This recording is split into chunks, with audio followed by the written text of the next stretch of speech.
everyone! Dumayo nga pala ang Abo dito sa shoe capital of the Philippines, Marikina City, para naman malaman natin kung paano sila maghugas ng juwewet o ng puwet. Kung front to back ba or back to front. Kaya naman samahan nyo kami. Ulala! So ate, ano masasabi mo? I love working out. Ano kayo?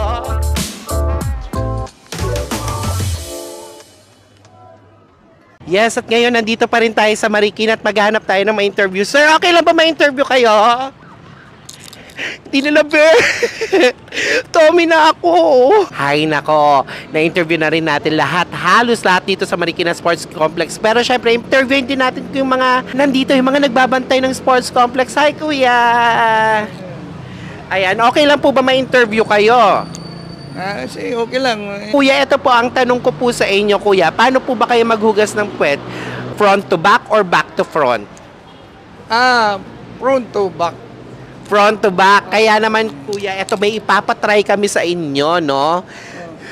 Ito po, itry nyo lang po. Tapos mamaya babalikan namin kayo kung anong naging epekto. Okay ba yan? Okay, sige. Okay, thank you so much, kuya. Why pa? Sugar. Why pa? Ay, ayun na. Ayan na. Kuya!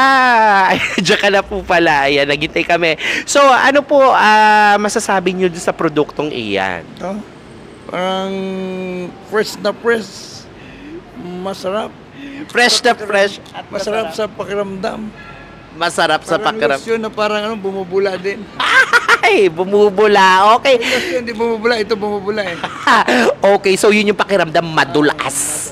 Ayan, kaya naman ayan po si Kuya para sa ating sagot sa katanungan natin. Ayan, magbabalik po ang Abo.